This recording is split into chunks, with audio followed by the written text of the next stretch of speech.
Alrighty, welcome back to Nick Lenz's Comic Corner, classic, less known classics. This is episode number 2314, episode number 2208, I think, yeah, 2308. So, this was discussing a Captain America Epic Collection and and a Iron Man Mastworks. We're discussing Volume 18 for the series. Yes, Volume 18. Yep. Volume 18, Blood and Glory. Yes, this one's really short. If you're curious, how short is this book, you might ask? Well, it covers basically comics Captain America 398 to the 398 to 410, along with a 3-issue miniseries known as Captain America / Punisher Blood and Glory. The main book for Captain America was a period of March to December of 1992. Now, we're not discussing the now, here's the strange thing, though. Basically, issue 398 to 400 have multiple stories in it. Now, the opening stories for these issues, basically the Operation Galactic Storm, not going to discuss those. In the case of the backup stories, these ones, starting with issue number 398 to 400. Now, Silence of the Night, Cross the Bear, and Crossing Back is simply put, Diamondback being held hostage by Crossbones. And this lasts the entire time. And of course, there's another backup feature where she tries to escape, but she's basically captured by Crossbones. And in the case of Out in the Cold from issue 400, this is a team-up story of U.S. Agent and Falcon to go rescue Diamondback. That's mostly what it is. 401, there was material collected for this in the, I think both in the original Operation Galactic trades and also in Marvel Masterworks. Not Marvel Masterworks. It was Avengers Epic Collection. Yes, it was collected a couple times. But it was just material. Mostly put with just the opening few pages. Now, you're probably thinking, why the heck this was? I don't really know why. It's like they stop at a certain point.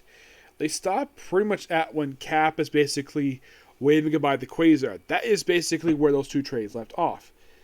And here, we pick up where Lat left off, where Cap is talking to the support crew looking for D-Man. I think that's why they're looking, not Diamond, looking for D-Man. So, mostly put, he's trying to catch up with, like, everybody relaxing, goes to a nightclub to get off his mind. And, of course, Crossbones is basically tormenting Diamondback, despite the fact that, well... Yeah, and then we have the Man-Wolf 6-parter from 402 to 407. Yes. Because John Damon's missing, of course, also is Man-Wolf. And these issues also have backup feature that deals with, well, of course you have Steve reunited with, well,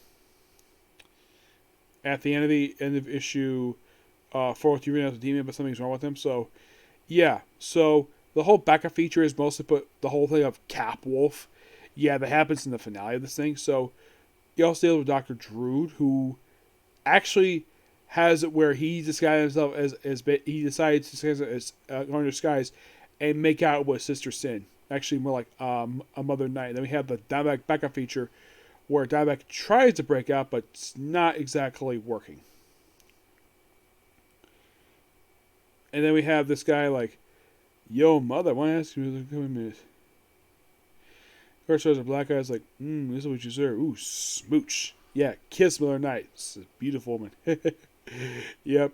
Yeah, and also gets around like Wolverine in this issue. So cool. Yep.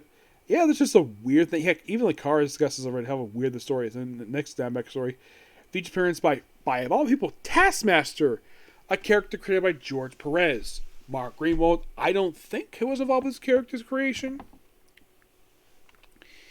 I don't think so. Let me take a look here. I think it was Dave Michelini. Yeah, it was Dave Michelini and George Perez. Yeah, it's like his appearance here was completely random at best. So, They do in fact resolve Dimebag issues when Cap basically renets her. Basically, they give this feature here just to give something to do. So then, of course, you have her change with outfit, where she looks like this.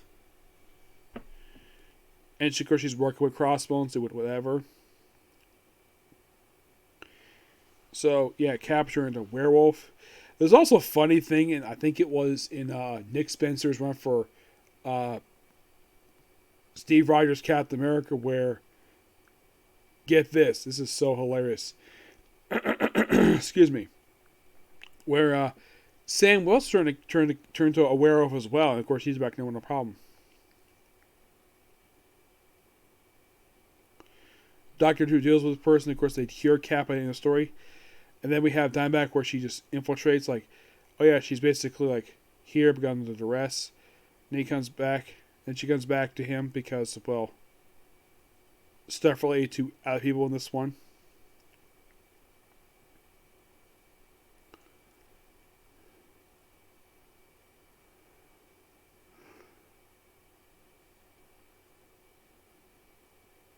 And of course, you have Dimebag trying to fight Jack-O-Lantern, but not really. Yeah, and of course, this guy in the hood. Yeah, I think it's supposed to be basically his sister.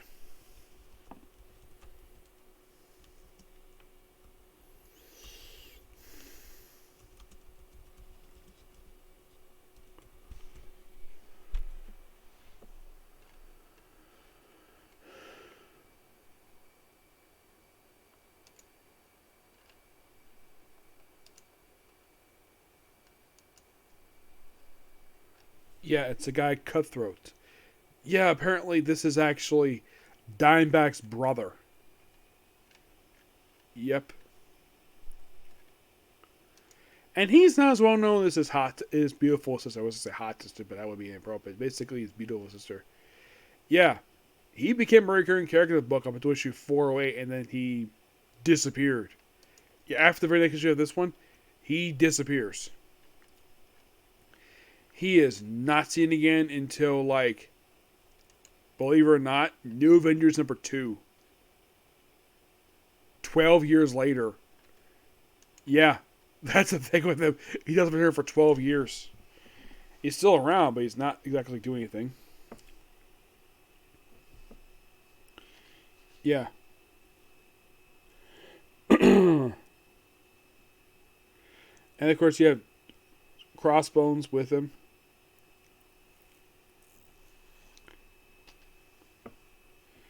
And of course, basically, I guess mask back on, threatening him, and of course, basically throws her in a cell. And of course, Cutthroat basically is very serious about this, and of course, he's the one who decided to make out with Mother Night. And of course, he goes who he is. Hey, can I come in? Since I have a choice. Rachel is me. Huh? Danny. Yeah. Apparently, I've seen her in years, but yeah. He's not dead, he's just taken away. So.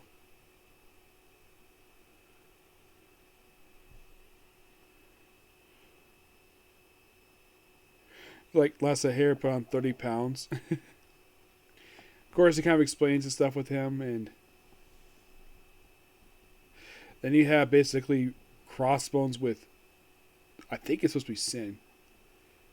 And it's like, ooh, you have Cutthroat basically make out with her. And then eventually, of course, basically she tries to escape. And then we have a Falcon story. Yes, a Falcon story in this issue. Because why not? Yeah, and then we finally deal with the conclusion of this whole entire story with this Dimebag feature. Yeah, for some reason, Rick Levins draws Dimebag like this. Yeah, where it's like, okay. I don't know why, but yeah, they kind of resolved this by the end of it. Yeah, it's like this whole storyline with Dimebag having a feature in the book. Yeah, it's interesting that they gave her a feature in the book. And of course, you have Crossbow join the Skeleton Crew under duress, take out Mother Night, puts herself in disguise, beats up a couple people, tries to escape. But then she's captured by Crossbones and stabs in the back. and he's an experiment on it. Of course, you have Jack Lantern. You're thinking, which Jack Lantern is it? Is it the original one? No, no, it isn't. It's not the original one.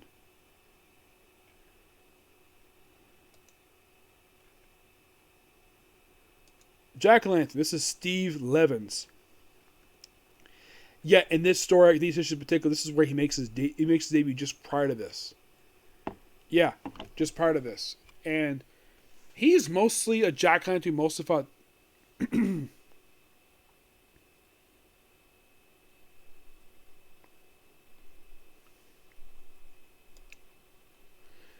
he mostly just fought, well, Captain America.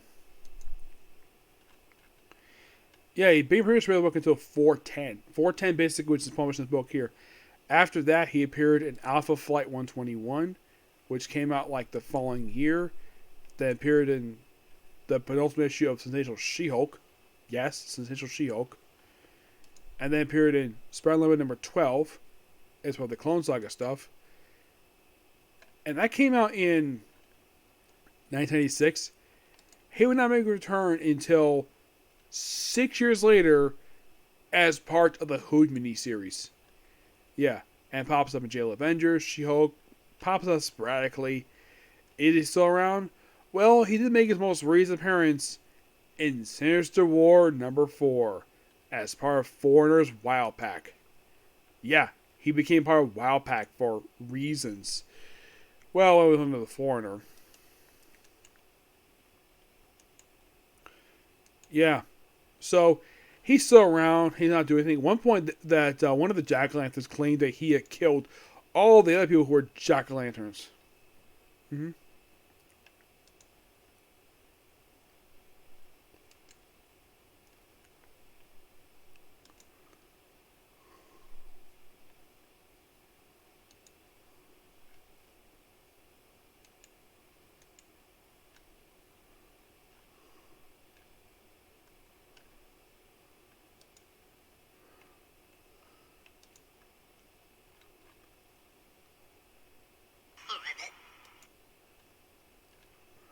One version of the Jack-O-Lantern, the one who was a Rick Remender character, he's no longer alive. He got killed off in a one-shot called Spirits of Ghost Rider. He got killed off by Ed Bronson. So, yeah, kill off another character, basically, that was a creation of Rick Remender. While Steve Levens is very much alive. In the case of who was Jack-O-Lantern, well, the original is dead. The second one is, they say he's possibly deceased, but it's not confirmed. He's supposedly killed in Venom 11. Magner Beck, who is another.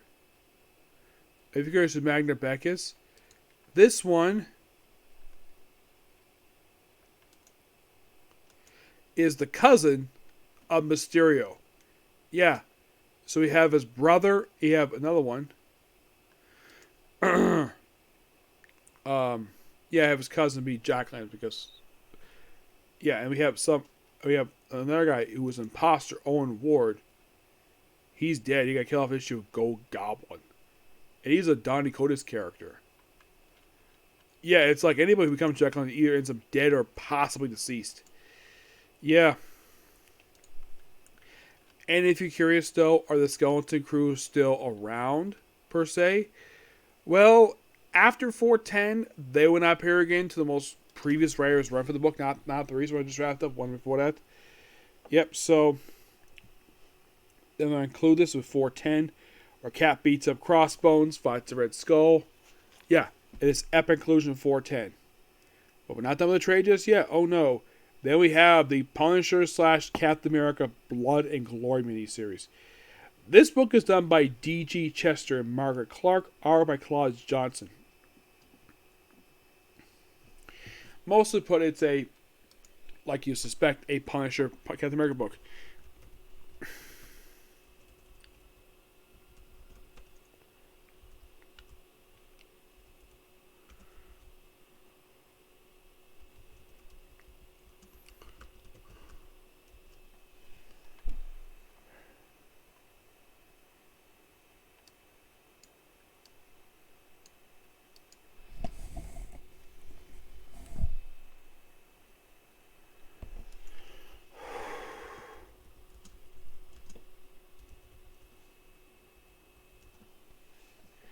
Yeah. By the Wikipedia, they call it Punisher and Captain America. Constantly blowing in glory. And prior to this, Punisher previously appeared in Daredevil 293. Captain America, meanwhile, had just appeared in the Alpha Flight 100. Yeah, this is mostly put basically Cap and Punisher dealing with, well, we have this one guy, Roger Malik, who only appears in just this miniseries. And that's it. Does he die? And we have this general who appears there too. Yeah, it's like this is a very self-contained miniseries.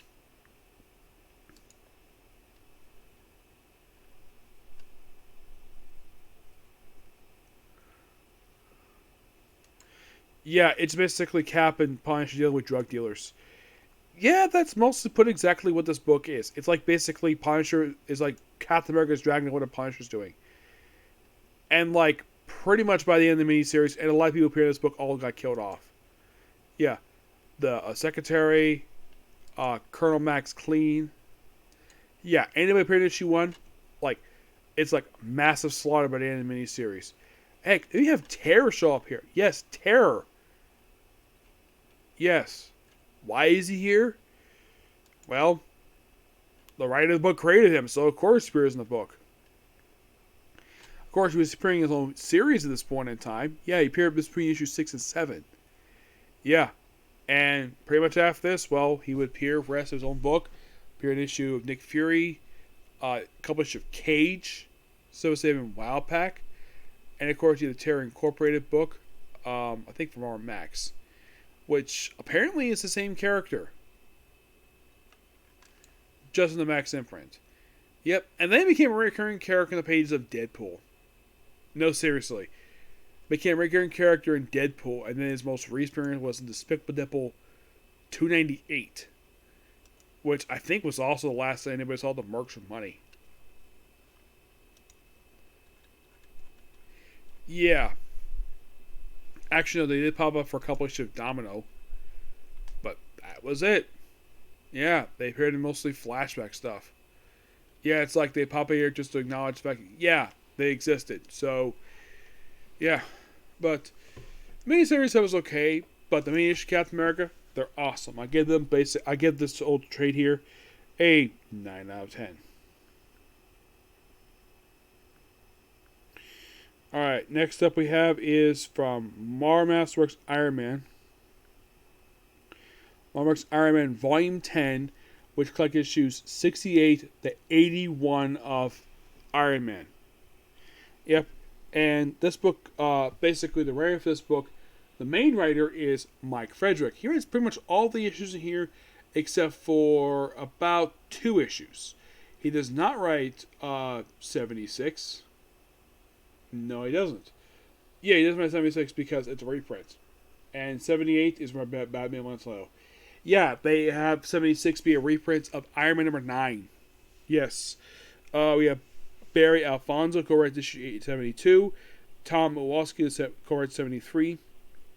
Your artist issues for, in the case of the first half of this book, is mostly George DaCosta.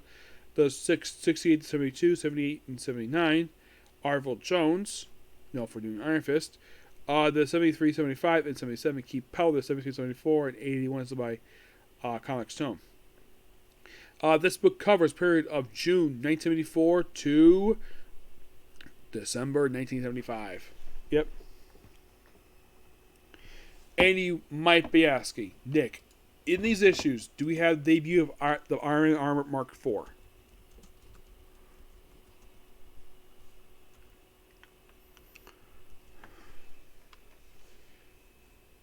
No, not in these issues. It's probably going to be the next book. Because I think with these issues, he's still using the Mark III, which he's been using for quite a while. Mm-hmm. Yeah, in these issues, he fights Sunfire. Yep. Sunfire, Unicorn, Mandarin. But he's still using the Mark III armor. Which, at this point, he's been using for almost 10 years. Yeah. Give this book he uses it for 10 years. Yeah.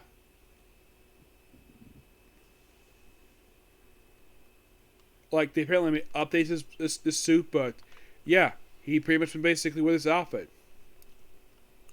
So yeah, as we're wondering, where did the Sunfire appear part of this? In issue Avengers.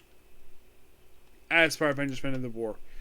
And then pretty much like, you think, okay, his next appearance? Well, he appeared at the very next issue. Yeah, he appears as a villain.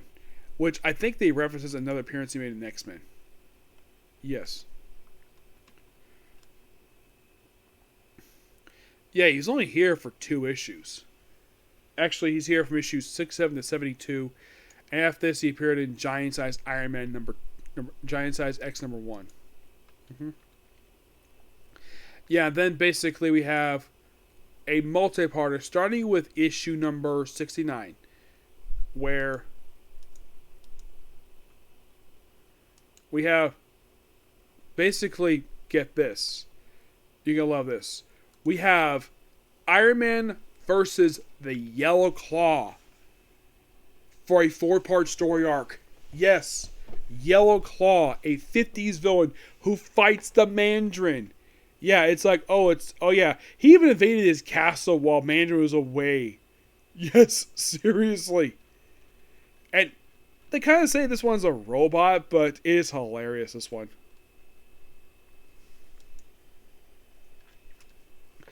Yeah, and he's here for issue 69, and he's here for quite a while. Yeah. He appears 72, appears in 74, 75, 77, 80, and then he last appearance was issue 100. Yeah.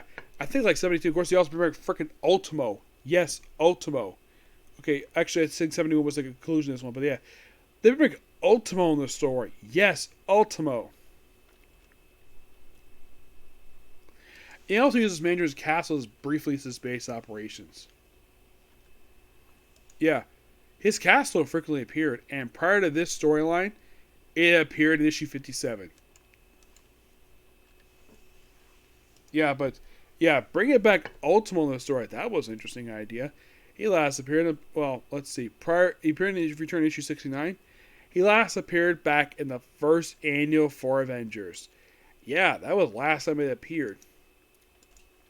So they went with the conclusion of the story, but basically did a flashback in 72, just to acknowledge it.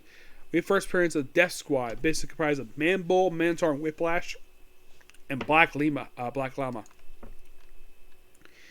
Yeah, have him return here for this issue. Yep. And he's here from issue 70 until 81. Yeah, he's here pretty much as like, mostly put like a recurring villain. Yeah. And the Death Squad, they're only here for 1 issue. Yeah, 1 issue and that's it. The Melter. Prior to this issue, he had just appeared in Avengers 83 as part of the Masters of Evil. Yeah, it's like basically Death Squad. They mentioned the book that was made from the remains of the Masters of Evil, which were disbanded in the book. And they kind of reunited here. And then in 73, he fights a new Crimson Dynamo. Yep. Who had previously appeared in Giant Size Avenger 4. Yeah, and this is a new one. This, I believe, is the second one, if I'm not mistaken. Yeah, actually, it was the third one. Mm-hmm. Yeah. Alexander Nevsky. He is the second Crimson Dynamo. Actually, third one. Yeah. He got killed off in these issues. Yep. He appeared pretty much recurring until issue 22. And he appeared again for these 2 issues and he died. Yep. And multiple came back in flashbacks. Yeah, it's strange the fact they actually killed him off here.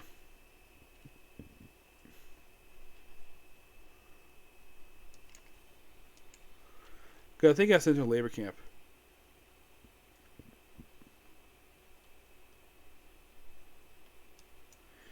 Yeah, and mostly put with just basically him, the Mad Thinker. For these issues, yeah. And Marilyn Rogers, who basically been one of Iron Man's many different recurring characters. Yeah, she appeared basically. She made a guest appearance in 75. She was there for 97. A little bit later, probably later trade. And then she made a full return briefly for a handful of issues, and then she appeared for about 10 years. Appeared for a little more, and then that's it. And keeping this character pair back in issue 36 of the book. Yep. Yeah, it's like her appearance here was a quick guest star appearance, and then she's returning into issue 103. Yeah, Yellow Claw returns here, first time since issue 71. And after this issue, he appeared in issue 77. And then he popped up in Nova. Yep. He also has Monster Android. Yeah. After with them, then we have this. Well, they were a flashback to Vietnam. We have this sort of War of the Suit villain story arc. We have just mini villains show up here. We have Quasar, who is not the other Quasar, it's a different one. Yeah. Basically a bunch of minor villains. Then we have basically a return of Firebrand. Yes, Firebrand. Who, after 81, he's not appearing into issue 172. And they kill off basically Baron Reckler. Basically a minor character. Yeah, and that's pretty much it. And also, I think like Black Lion became like a supporting character book. Yeah. But these issues are pretty fun overall. Yeah. So, well, next book, basically, we're going to see a debut of Mark IV. Like, is there any, like, debuts in these issues that are really important characters in Iron Man? No. It's basically a lot of Iron Man fighting his old regular villains again, like Mandarin, Unicorn, fighting Sunfire for a handful of issues before he pops up in X-Men. But give him something to do, obviously. But great issues overall. I'm going to give the book roughly a 10 out of 10. Now, if you're really curious, how many more volumes left to go for this one before I have to stop? Basically, because this is volume number 10, I have 4 more books left to go, and that's it. With the last book in particular, well, I'll be skipping some issues. With volume 10, once I said that, I'm going to some individual issues for a while, and then I'm going to review 2 epic collections, and then I'll decide what point basically I'm going to do with that one. Yeah, but good books overall. That's going to be pretty much it, particular view. And I'm out of comic commerce right now. Well, until tomorrow. Yep. Do I think it might be more tomorrow? It's possible. Yeah, it's possible. I do have one currently working right now, basically for reading wise. Yep. But yeah, that's particularly a particular view. So stay tuned for tomorrow for some Doctor Who. Yep, we're back to Doctor Who now because Demons Academy. That's all done. We're not taking over Doctor Who again to go back to this again. We're done with that one. They take a break from it as we do Legendary Heroes Dead. Now, I'm making an announcement here with this one that as soon as I finish that series, I'm going back to Tokusatsu. And I'm starting a particular series I've never talked before, so you'll find out what it is later. Okay, next video. Bye.